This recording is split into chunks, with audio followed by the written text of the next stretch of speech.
The New York Jets fascinate me.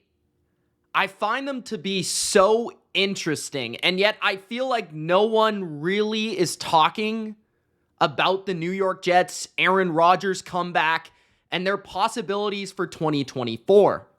Instead, everyone's focused on the Chiefs and the Ravens and even the Bills. The Bengals, can they bounce back?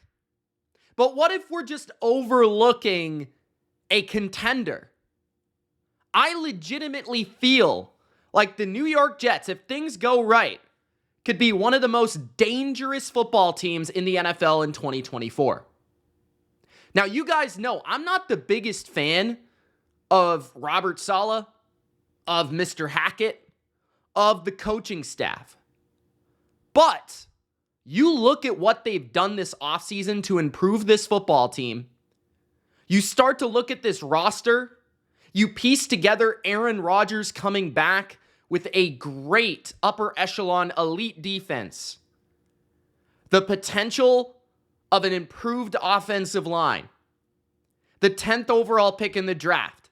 An elite running back, an elite receiver, and Garrett Wilson and Breece Hall. And we're talking about a team that could replicate Tom Brady's Tampa Bay Bucks. We really are. This Jets team needs to stop being overlooked. I look at the AFC East and I say, yeah, you would favor the Bills because Josh Allen. We don't know how good Aaron Rodgers is going to be post-Achilles and at his age. We don't know how long he's going to hold up. But what if he's just pretty good? What if he's just average? What if he's above average? The Miami Dolphins have lost pieces. The Patriots are rebuilding. There's a lot of teams in the wild card race that are definitely as questionable as the Jets. You go division by division by division, and you talk about the Colts.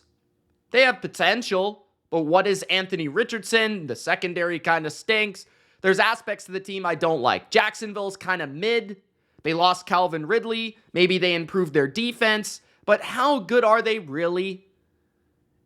The Texans, the Bengals, the Ravens, the Chiefs, everyone expects to make the playoffs. The Bills probably as well. But the Chargers are kind of retooling. The Raiders have a bridge quarterback. The Broncos suck. The Browns are kind of like the Jets, but with a less trustworthy quarterback. The Steelers, they improved their quarterback position, but by how much? So you start to think about the Jets with Aaron Rodgers and this defense, and you start to think about playoffs are a real possibility. And they fascinate me. The offensive line is where I want to begin with this whole conversation of why I think they could really be a juggernaut. Because my biggest dilemma with this team last year in the preseason was the offensive line. You can't run a simplistic West Coast offense that's balanced with Aaron Rodgers calling the shots at the line of scrimmage with a bad offensive line. Like, you can't have a lack of creativity, a lack of playmakers, and a lack of talent on the offensive line. That's just not going to be a good offense. So all of those things didn't add up for me last year. That was before I knew Aaron Rodgers was going to get hurt in the first game of the season. I was not on the Jets last year. And it had a lot to do with the offense, the build of the offense, the offensive line, the weapons outside of Garrett Wilson. And you look at the offensive line now, and Tyron Smith is one of the best signings of this offseason in terms of the timeline of the team that he signed with, in terms of how that impacts this team, in terms of how that could improve this team.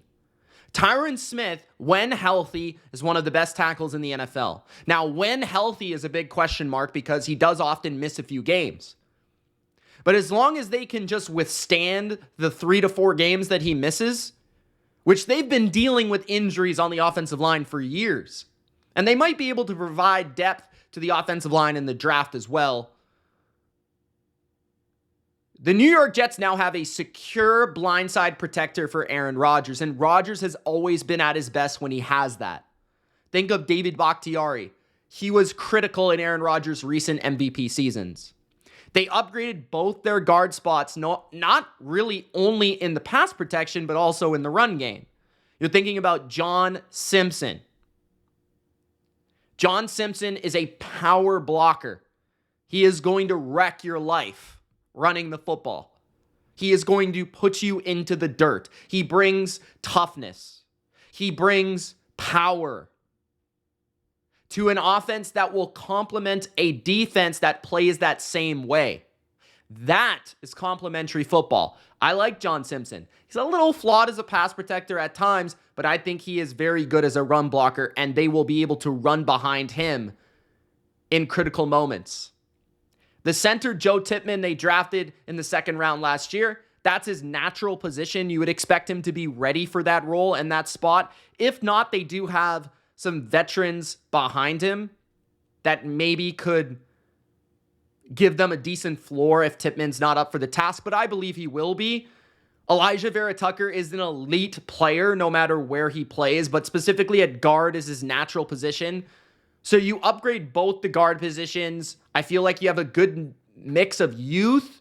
You have a good mix of in their prime, ready to go, ready to roll offensive linemen. And then you have veteran leadership at the tackles. And you've got Morgan Moses and Tyron Smith on the edges. And Morgan Moses has been one of the most consistent tackles in football. He played well for the Jets a couple years ago. He played extremely well for the Ravens the last couple of years. Maybe he's getting a little bit worse in his older age, but I mean, he gives you a solid floor and he's always on the field, right? This is not like having Mekhi Becton or having these guys that are just question marks on the offensive line. That was not going to work with Aaron Rodgers the way that he is in terms of his age, in terms of his size, in terms of his ability to potentially get injured. He is a little fragile. If there's a weakness to Rodgers right now, it's fragility. So having an offensive line that can protect him, having a run game that can power their offense and complement a strong defense is going to allow Rodgers to stay protected, Rodgers to stay healthy, and for him to play at his best. Rodgers off of play action, Rodgers in the quick game, Rodgers being able to have extra people in to protect. Those are all things that are going to benefit the Jets. Right? And then you talk about Garrett Wilson for the first opportunity to have an extremely accurate, on-time, precise quarterback who knows how to read a defense. And we stick to Aaron Rodgers here where, like, yeah, maybe he's going to regress a little in terms of physical capabilities, in terms of mobility, in terms of maybe even the ability to put power on the football. You never know how an Achilles can really affect a player. But in terms of reading a defense, like, even think of Peyton Manning when he completely lost his arm. He was still able to get the offense in the right play every single time, and that's exactly what the plan of the Jets offense was last year. It was all about reading the defense, checking into the right play, making sure that everything adds up for Aaron Rodgers at the line of scrimmage, and him being the sole focus of the offense, playing the offense through the control and the mind of Rodgers, which works perfectly well with his slow pace with a great defense, right? Because if you have a slow pace and you're controlling the ball, it really helps your defense, especially a fast defense with a great pass rush like the Jets have. And then you talk about, okay, they're going to be balanced. They're going to run the ball. They have an improved offensive line. They have a go-to number one receiver. But then you see the clear vision of, like, well, they could bring in a veteran receiver. They're still not finished. Mike Williams is visiting. Odell is around in rumors. I would love both of those fits for this team to provide a veteran receiver. Mike Williams would be kind of like a James Jones-esque player for Aaron Rodgers at this point in his career. Odell would be something a little bit different, but I feel like their creativity would fit together.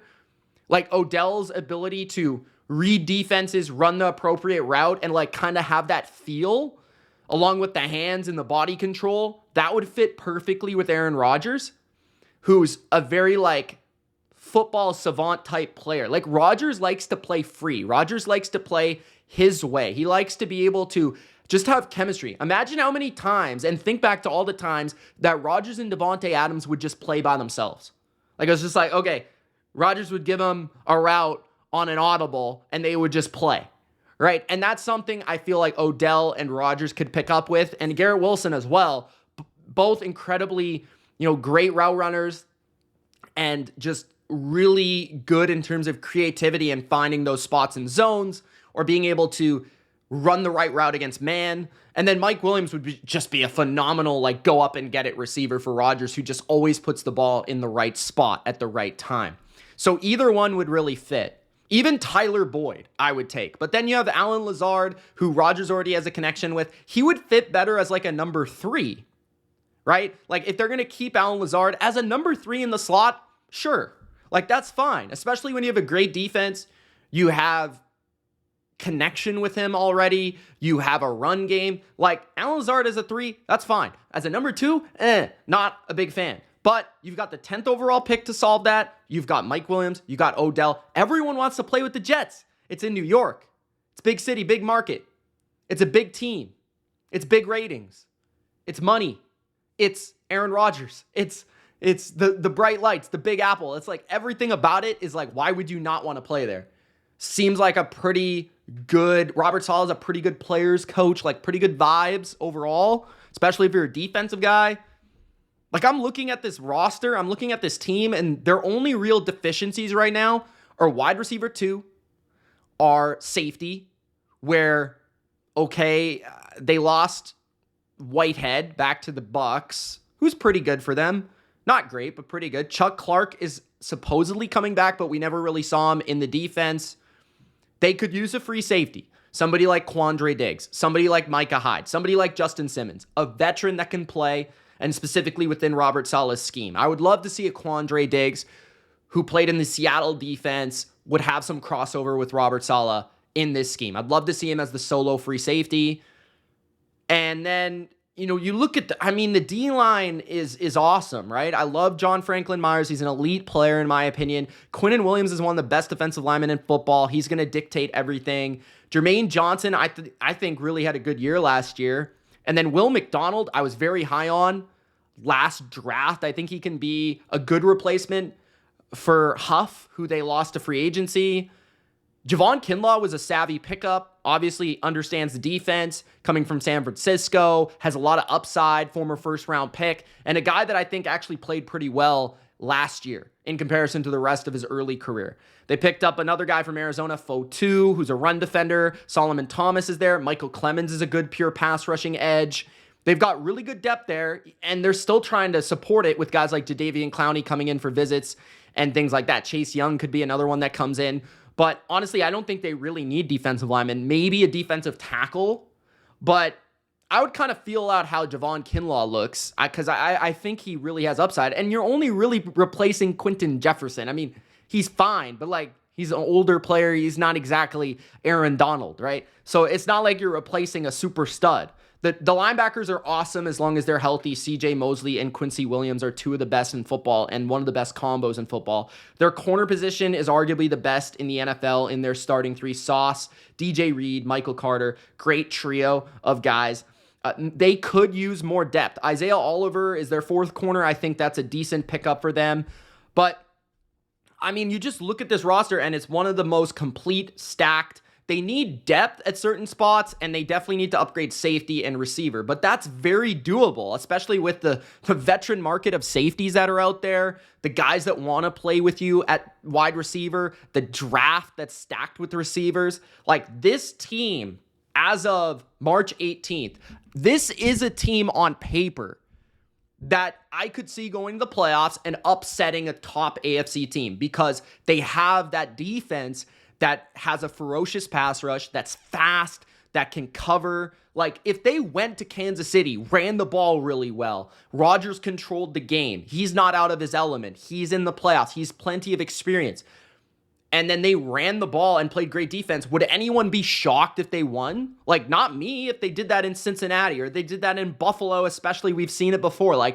This would not be shocking to me. This team could very much go on a run if things line up correctly, but a lot of it has to do with offensive line health, quarterback health, things that are out of our hands here. But Breece Hall's a super stud. This guy, This guy could power a team to a playoff run along with a good defense. You're looking at what they did last year, like defensively. Second in plays, second in yards per drive, second in time per drive, fourth in points per drive allowed. Like, they were getting off the field quickly, forcing 3-and-outs, not allowing a lot of yards, not allowing a lot of points. That was despite having the 32nd offense in yards, the 31st offense in points, the 31st offense in plays, the 31st offense in time.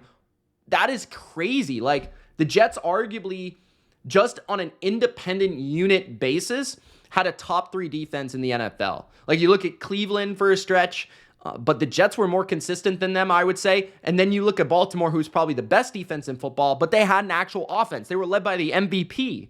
Like, now just imagine a mid-average quarterback, not even great, not even good, just okay quarterback, okay offensive line.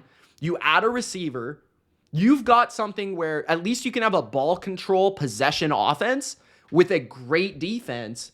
And that is very much a team that can be dangerous in an AFC where every other team is seemingly kind of like finesse, not necessarily defensive-led, offensive-led, quarterback-led. This team could have a veteran quarterback with a great defense that's their actual identity, which is different from a lot of teams. You look at their running game, right? Like, they were 14th in yards per attempt, and they had no passing game.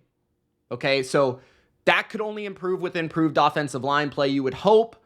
Their defense was elite against the pass, second in yards, fourth in net yards per attempt, 11th in yards per attempt on the ground.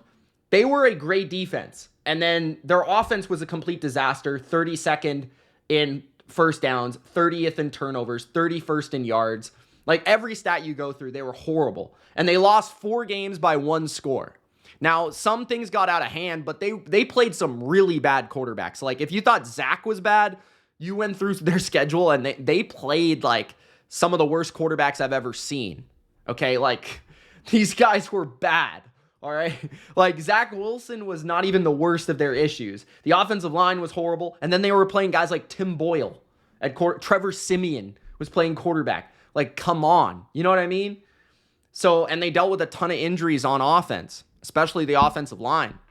This team is 1 or 2 pieces away from being a real threat in the AFC. I'm going to be super interested to see how the Jets look this year. I think very well I will be ranking them probably second in the AFC East to be conservative because of their kind of like floor and ceiling is extremely like, this is a volatile team. It's absolutely a fact. Like, this team could be really good. This team could just fall on its face due to probably Aaron Rodgers, but if things go right and Rodgers is cooking and Rodgers is in it and Rodgers is motivated and he's carrying this team with him in terms of motivation and leadership, then this team could be really special this year. Like, I think so many people are missing this, especially, and their free agency has bought me right in. Like, I love what they've done so far. I love their addressing of the offensive line. I love that they were able to get the perfect signing in Tyron Smith. I love the addition of Morgan Moses. I love the addition of John Simpson. I think Javon Kinlaw is a great add. I love the roster they already had. It just feels like they've just been getting a little unlucky. And ultimately, the downfall of this could be like Rodgers and what is he like at this age coming off the injury? What is Robert Saleh and Hackett going to bring from the coaching standpoint? But honestly, if you have a team this talented and your defense is already that good and your scheme seems to be working on that side, there's only like a small window of opportunity for you to not be good. Like, it's so hard to not be good if you have this much talent on your team. It's crazy. So they look better on paper by far than Miami. Like, Miami is flawed on the offensive line. Miami is flawed on the defensive line. They lost their best defensive lineman, Christian Wilkins. I could make a strong argument Aaron Rodgers could be a better player than Tua this year. You got Tyreek Hill off the field issues. A lot of things going on in Miami. Sure, Buffalo's going to be great. They're going to be a 10-win team. They have Josh Allen. But, I mean, the Jets probably have a better roster. They probably have the better defense. So it really comes down to, can the Jets just like win 10 or 11 games, get into the playoffs, and then we're talking? Because if they're healthy and they're cooking And Rodgers is starting to click with this team and gel with this offense. And this offensive line starts to play better and better and better down the stretch. They're running the ball. They're throwing, just indefensible back shoulders to Garrett Wilson on third down. There's only so much you can do when you have a defense that's going to limit teams to 20 or less points. So, yeah, I am all in on the Jets in terms of, I am going to be watching them. They're one of the more interesting teams. And even as a Patriots fan, I kind of want to see them do well because I think that would be a fascinating storyline. Aaron Rodgers doing big things in 2024. But let me know what you guys think in the comment section below. I really wanted to talk about this because I just have been watching this from afar in terms of what the Jets have been doing this offseason. And I find them really, really interesting. So let me know what you guys think. It's Mitch. Gronk, spike the like button. And we'll see you in the next one. Peace, guys.